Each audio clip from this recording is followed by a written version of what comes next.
ሰላም የቻናሌ ተከታዮች እንዴት ናችሁ? ደህና ናችሁ ወይ? እኔ ጋለሁ እግዚአብሔር ይመስገን ሁሉ ሰላም ነው። ከእናንተ ጋር ስራ፣ ጤንነት ሁሉ ሰላም። ፈጣሪ አምላክ ሀገራችን ሰላም ያደርግልን፣ እኛም ለሀገራችን ያብቃን እያልኩኝ እንግዲህ ዛሬ ሐረግ ድራማ ክፍል 74 ነው ይዤላችሁ የመጣሁት። እንግዲህ ክፍል 74 ላይ እንግዲህ ኤፍራታ ወደ ቤዛ ቤት ያው ኤፍራታ እንግዲህ ከአገባሽ በኋላ ያፌት ወደ ቤዛ ቤት የተመለሰችው ነገር ግን ወደው ሲያይወት ፍጥጥ ብሎ ነው ያል። በጣም ነው ደንግጧል። ሁሉም ነው የደነገጡ። ምን ሆና መጣች? ምክንያቱም ለያፌት የእንቅልፍ መድኃኒት ሰጥተው ስለነበር በዛ ምክንያት እንግዲህ የሆነ ነገር ያደረጋት ነበር የመሰላቸው። ያ ነገር ግን እሱ እስካሁን ድረስ አላወቀም። ነገር ግን እንግዲህ ሉሊትን እንደምታዩት እንግዲህ ሉሊት አዛም ልስ ማለት ትወዳለች እና ምላስ ማቀባበል። ሉሊት በኤፍራታ መጀመሪያው በኤፍራታ ትቀናለች። ምክንያቱም ኤፍራታ ያው ያፌት ሀብታም ነው። ስለዚህ ያፌትን ሀገባች ሁሉን ነገር ስለምትወርስ እኛ ሀዋላችን ተነሳስቷ ትበልጠናለች ስላለች ሉሊት የቅናት መንፈስ አለባት።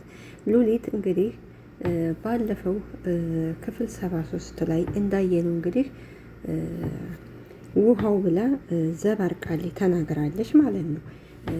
ውሃው ላይ ያው የእንቅልፍ መድኃኒት እንደተጨመረበት ስለተናገረ ያፌት እንግዲህ ያክስሉ ወደው እነሱን ውጡ ብሎ ነው ያባረራቸው። እና እንግዲህ ዛሬ ኤፍራታ ወደነ ሐረግ ቤት ወደነ ቤዛ ቤት ስትመለስ እንግዲህ ሉሊት እንግዲህ አጅሪት ዛሬ እኮ የጫጉላ ሽር ነበር፣ ለምን አልሄድሽም?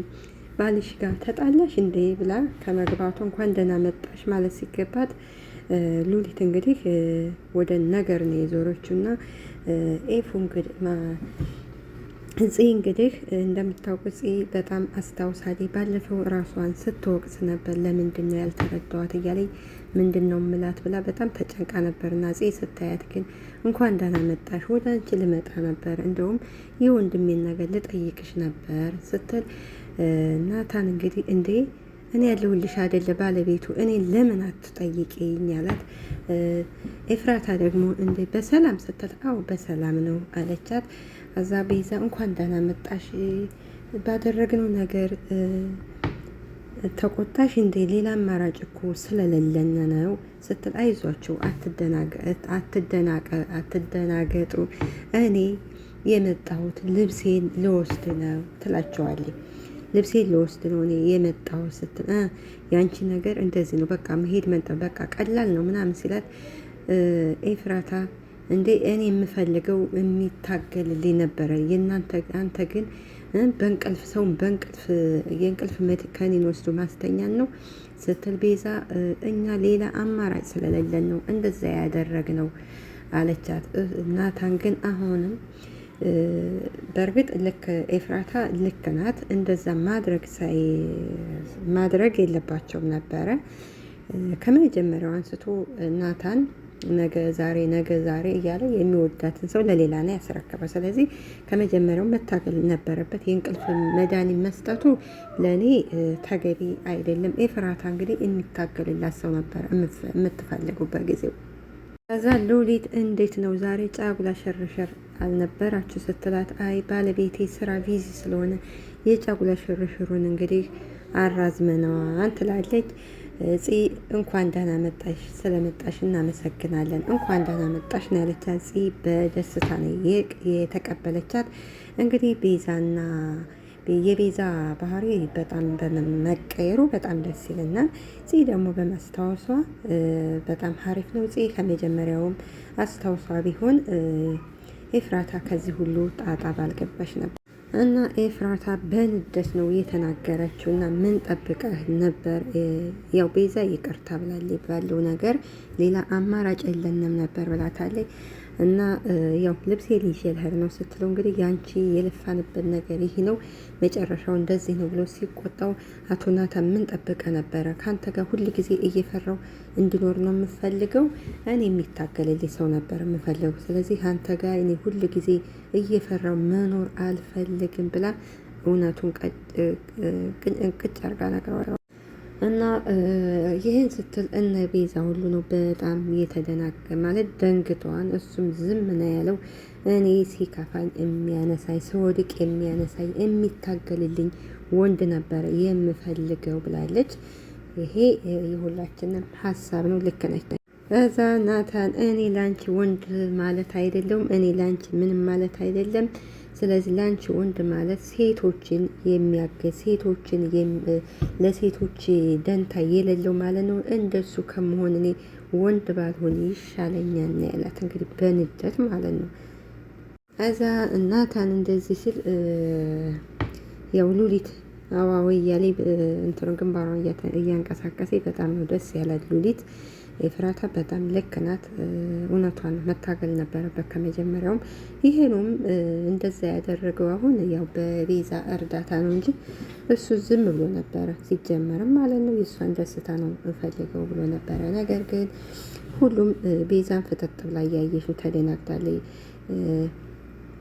ደግሞ ኤፍራታ በተናገረችው እውነቷን ነው ብላ ለኤፍራታ ነው የምታገዘው። ምክንያቱም ሁሉንም ነገር አሁን በጣም ታውቃለች። ምክንያቱም አሁን ማስታወስ ስለጀመረች ያው ያለችበትን ነገርም ስለምታውቅ ይገባታል። ከዛ በኋላ እንግዲህ ወደ ፎቅ በቃ ቀይ መውሰድ አለብኝ ብላ ወደ ፎቅ ትሄዳለች። ተከትላት ትሄዳለች። ሉሊት ከተናገሩ አይቀር እንደዚህ ነው ብላ ቆርመድ እያለች ትሄዳለች። ማንቀራ ቤዛ አብራው ትቆያለች። ከዛ እንግዲህ ወደ ክላሷ ገብታ ያው እያለቀሰች ነው። ምክንያቱም እሷ ያፌትን ሲጀመር እንድታገባው አትፈልግም ነበር። ነገር ግን ያው ግዴታ ያው ናታንን ማዳን ስላለባት ነው። እንግዲህ ናታንን ብቻ ሳይሆን መላ ቤተሰቡ ማዳን ስላለባት ነው እንግዲህ እንደዛ ያደረገችውና የሚረዳትም ሰው በጊዜውም አላገኘ የምትረዳት የነበረችው ማና ነበረች። ጺም ያው ማስታወስ ባለመቻላ ነው ከዚህ ደረጃ የደረሰችው። ሌላው ደግሞ ቤዛ ደግሞ ሁሉንም ነገር ንገሪ ብላን ነበረ። ያው ቤዛን ስላላመነቻን ነው እንጂ ብትነግራ ከዚህ ሁሉ ደረጃ አትነግራትም ነበር። ሌላዋ እንግዲህ ገኒ ናት። ለገኒ እባክሽ ንገሪ ብላን ነበር። መረጃውን እኔ ላጥፋ እባክሽ ንገሪ ብትላት እንግዲህ ኤፍራታ አልተናገረችም። ግን ዛሬ ያው ዋጋ እየከፈለች ነው። ከዛ እንግዲህ ኤፍራታ እያለች ወደ ኤፍራታ ክላስ ትገባለች። ኤፍራታ እያለቀሰ ነበር። ከዛ በኋላ እንባዋን ጠራርጋ እንግዲህ ጽን እያወራች ከዛ በኋላ እንግዲህ ነይ ቶሎ እቀፊኝና አልቅሽ ይውጣልሽ ስትላት ኤፍራታ ያው ትንሽ ግራ ቢገባትም አይ እረን ያላለቀስኩም ትላታለች። አይ አላለቀስኩም በቃ ቸኩላለሁ ልብሴ ላዘጋጅ ስትል ግት እንቅ አድርጋ ነው የሳመቻት። ምክንያቱም አሁን ማስታወስ ስለጀመረች ወደ ለኤፍራታ ናት። ምክንያቱም በፊት ያው ሁሉን ነገር ስለምታውቅ ያ ነገር ትዝ እያላት እንግዲህ አሁን ወደ ለኤፍራታ ነው የምታገዘው። ከዛ በኋላ እንግዲህ እያለቀሰ ኤፉዬ እባክሽ ይቅርታ አድርጊልኝ አንቺን በጣም ጎድቼሻለሁ እያለቻት ነው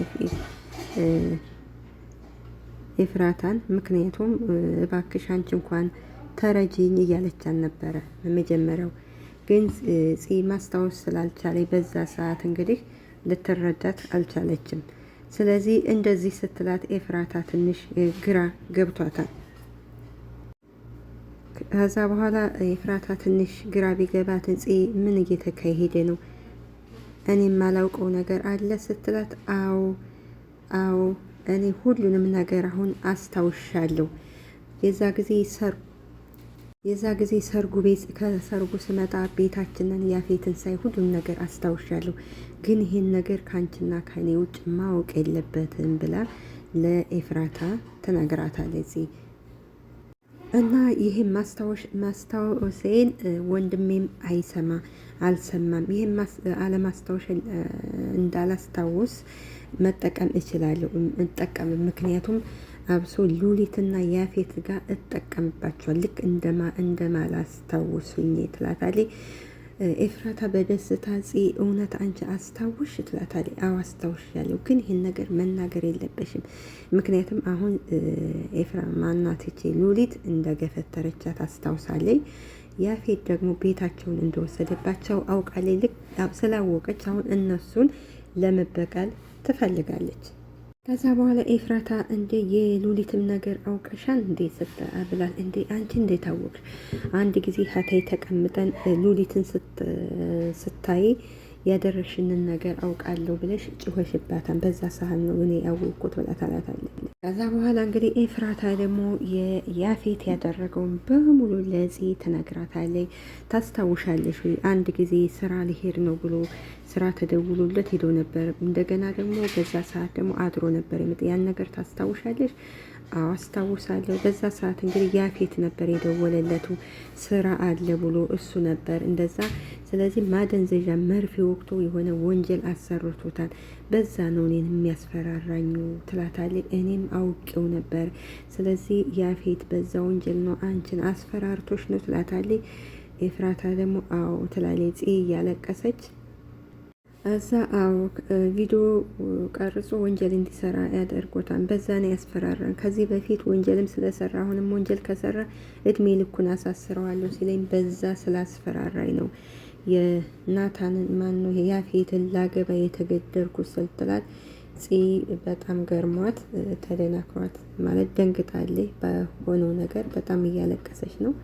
ከዛ በኋላ እንግዲህ ከዛ ቤዛ እንግዲህ ናታንን እውነቷን ነው ወንድ ሁን ያለችው አዘንኩ ትላለች፣ ሳኩ ትላለች። ለዛ ነው ከመተከዝ ወንድ ሁን ያለችው። እሷ በጣም ትክክል ነች። የተናገረችው ነገር የነገረችው ነገር በጣም ትክክል ነው እያለ ቤዛ ናታንን እየወቀሰች እዛ እንደገና ናታን እኔ ደካማ ነኝ ወይ ብሎ ሲጣው ደካማ ነህ ትለዋለች ቤዛ። ደካማ ነህ ተነሳና ታጠብ ዘንጥና ኤፍራታን ይቅርታ በላት ነው የምትለው። ግን ጅብ ከሄደ ውሻ ጮሆ አሁን ምክንያቱም ያፌት እንግዲህ አስቀድሞ ነው እንግዲህ ተፈራርመዋን በፍርድ ቤት ምንም ማድረግ አይቻልም። እንግዲህ ያን ነገር እንኳን እሺ ብትል እንኳን ናታንን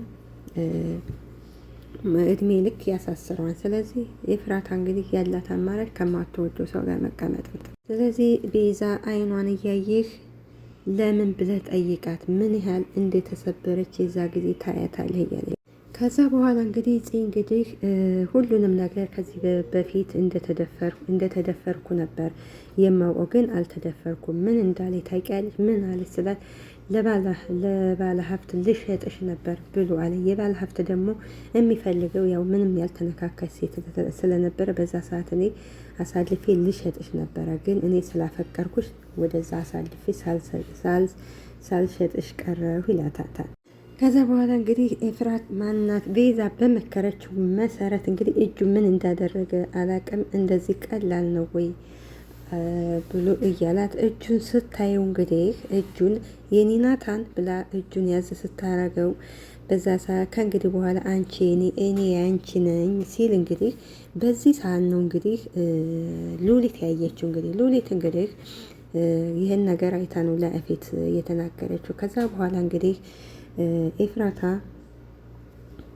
ከዛ ያፌት ስለኔ ህመም ማነው ይሄ ናታን ስለኔ ህመም አይመለከትሽም ቸኩያለሁ ስትይ አልነበረ እያላት እንግዲህ እሷ ያው የውስጧን በጣም ተክዛ ነው እንትን የምትለውና መጨረሻ ላይ እንግዲህ ከዛ በኋላ ማነች ወደ ቤቷ ስትሄድ ኤፍራታ ማነው ጽን እንግዲህ አደራሽን የነገርኩሽን ነገር አደራሽን ከነገርሽው ስለዚህ ለናታን ይሄ ሁሉ ከነገርሽው ጥሩ አይመጣም። ምክንያቱም እድሜ ልኩን ነው የሚታሰረው።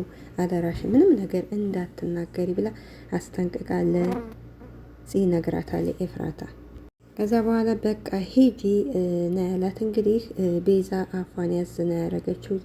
ከዛ ለምን እንደዚህ ያደርጋ በቃ ልቧን ሰብረኸዋን ብላ ቤዛ በጣም ተቆጥተዋለች። ግን እንደዚህ ማድረግ የለበትም ነበረ። ከዛ በኋላ ስታየው ጂን ወንድሜ ምን ሆነ ነው በጣም እኮ ተጎድታን ትለዋለች።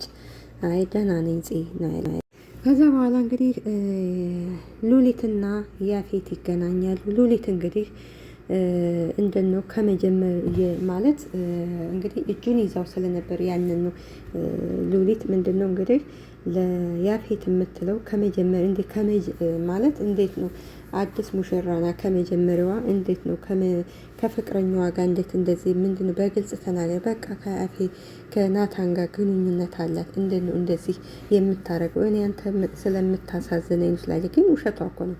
ምክንያቱም ማናት ሉሊት እንግዲህ ኤፍራታ ሁሉንም ነገር ስለምታውቅባት ያን ወንጀሌን ታወጣብኛለች እያለች ነው እንደዚህ የምትለው። ለዛ ነው ሉሊት ኤፍራታ እንድትሞት ትፈልጋለች። ለዛ ነው ይሄ ያልሆነ ወሬ የምትነግረው። እና ሌላውንስ ታስታውሳለህ? አልነገሩም እንዴ? የእንቅልፍ መድኃኒት በውሃ አድርገው ሰጥተውሃል። ይህን ያዘጋጀች እኮ ኤፍራታ ናት። ኤፍራታ ከዚህ ሁሉ ነገር የለችበትም። እንደዛ ብላ ሰው አውቆ ዋሽቶ ያስታርቃል። እሳ ግን ውሸት ነው የተናገረችው። ያፌት እኔ ሉሊትን ለምን እንደማይቀጣት አላቅም። ምክንያቱም ሉሊት የያፌት ቢጤ ስለሆነ ማለት ነው። ነገር ግን እሱ ያፌት የሚቀጣው እንግዲህ ምስኪኖችን ነው። እንደ ሉሊት ያሉትን ደግሞ ወንበዶችን መቅጣት አይችልም። እንግዲህ ከዚህ ድራማ እንደተረዳ ነው ከሆነ ማለት ያው ወንበዶች የሚቀጣቸው የለም። ምስኪኖች ደግሞ ያው ጣጣቸው መከራቸው ይበዛል። ከዚህ ድራማ እንደተመለከት ነው ከሆነ ነገር ግን አሁን ሉሊት እንግዲህ ውሸት ነው። ከዛ በኋላ ከነገረችው ውረጅልኝ ነው ያላት። እዛ ስትወርድ ወይዘሮ ኤፍራታ እኔ ጋር አየች፣ እኔ ጋር መሳፈጥ ይህን ነው የሚያመጣው ትላለች። ምክንያቱም ኤፍራታ ሚስጥሯ እንዳታወጣባት ይሄ ሁሉ እንደዚህ የምታደርገው እንጂ ለያፌት አዝና አይደለም። እና ያፌት እንግዲህ ምንም ነገር የማውቀው ነገር የለም በግልጽ ተናገር ያላት ያው ነገራ መጨረሻ ላይ መኪናዋን ያስወረዳት ያው ለምላሳም እንግዲህ ነው። ሌላው እንግዲህ ገኒ ነች። ገኒ እና በጣም ተጨንቃለች። ምክንያቱም እስካሁን ልጇን የሰርጓ ቀን ያየቻት፣ ከዛ በኋላ እንግዲህ አላየቻትም። ሌላው እንግዲህ እነ ቤዛ ቤት እንግዲህ እስከ ዛሬ ገኒ ነበረች እንግዲህ እየሰራች የምታበላቸው። አሁን ማን ምግብ ይስራ ነው? ምግብ የሚሰራላቸው አጡ። እንግዲህ ከዛ ገኒ መሄዷ ጥሩ አይደለም ይላል። አንድ ሰው ወይ ሲሞት ወይ ደግሞ ሀገር ሲለቅ ነው የሚመሰገነው የሚባለው በትክክል ነው። ከዛ በኋላ እኔ የሆነ አንድ ሀሳብ አለኝ ትላለች። ሀሳብሽ ምንድን ነው ትላለች። ከዛ ናታን እንዴ በመጥበሻ ፋንዲሻ እንደማፈንዳት መሰለሽ እንደ ብሎ ያው ይታረባቸዋል። ከዛ ቤዛ እንግዲህ ተውናቶ ከሰው ሞራል ላይማ እንደዚህ አትረማመድ ትለዋለች። ምክንያቱም አሁንም ሰርተው የሚያውቁትን እንዴት ብለው ነው የሚሰሩ? መጀመሪያ ሳይሰራውን መስራት አይችሉም። ከዛ ናታን እንግዲህ ቤዝን እንደዚህ ስላየውሽ በጣም ደስ ብሎኛል፣ የሰው ልጅ ጊዜ ይወስዳል እንጂ የማይቀየር ነገር የለም ብሎ በጣም ነው ደስ ያለው። ከዛ በኋላ ጅብ የላከው ምንድነው? ጅብ የላከው ውሻ አይፈራም ነው የሚባል ጅብ የላከው ምን አይፈራም የሚባል ነገር አለና ከዛ እንግዲህ አቶ ያፌት እንግዲህ ሉሊት የነገረችን ወሬ ይዞ እንግዲህ ወደ ቤት በንዴት ኤፍራታ እያለ ወደ ቤት ነው እየሮጠ ሄደው። ከዛ በኋላ ምንድነው የተፈጠረው ነገር አለ እንደ ብላ ኤፍራታ ምን ትጮሃለህ ብላ እየሮጠ ከዛ በኋላ የት ነበርሽ ሲላት እኔ ቤት ሄጄ ነበር ልብሴ ላመጣ ነበር ስትለው ውሸትሽን ልብስ ለማምጣት ሳይሆን ትናንት ማታ ያልተሳካውን የቀለበት ፕሮግራም ልታስተካኪ ነው የሄድሽው ይላታል። እንግዲህ በሉሊት ወሬ ማለት ነው። እንደ ምን እያልክ ነው ያለችው እሷ። ከዛ ኤፍራታን እንግዲህ ያንቃታን፣ እውነቱን ተናገሪ ምን አባት ልትሰሪ ነው እያለ እንግዲህ ኤፍራታን አነቃት። እንግዲህ የተረገመ ኤፍራታ መሞት የለባትም አንቋታን። እንግዲህ ጥሩ አይደለም ይሄ መናጢ እርኩስ መንፈስ ነውና ኤፍራታዬ አንድ ነገር ከሆነች ወይም ከሞተች ድራማው በጣም ነው የሚያስጠላው ማለት ነው። ግና መጀመሪያ እዚህ ድራማ እንደተረዳው ከሆነ የሰው ወሬ ሳንሰማ የሆነ ነገር ባናረግ ደስ ይለኛል። አሁን እንግዲህ ይሄ ሰውዬ መጀመሪያ ከሷ ምን እንደተፈጠረ ሳይሰማ ሉሊትን ያውቃታል። ምን አይነት ተንኮለኛ እንደሆነች ምን አይነት እንደሆነች ሉሊትን ስለሚያውቃት እንደዛ ማድረግ የለበትም ነበረ። ግን ሉሊት ይህን ማድረጓ ተገቢ አይደለም። ነገ ጠዋት ሉሊት ምክንያቱም እንግዲህ ስታስታውስ ሁሉን ነገር ስትናገር ሉሊት የት እንደምትገባ ሉሊትም ብትታሰር ደስ ይለናል። ምክንያቱም እንደ ኤፍራታ ሉሊትና ያፌት ቢታሰሩ ያው እንደ ቤዛ ጸባያቸውን አስተካክለው ይመለሱ ነበር እላለሁ። እና የዛሬው ፕሮግራማችን ይሄን ይመስላል። ለቀጣይ ፕሮግራም እስከምንገናኝ ቸርን ሰንብት። አመሰግናለሁ።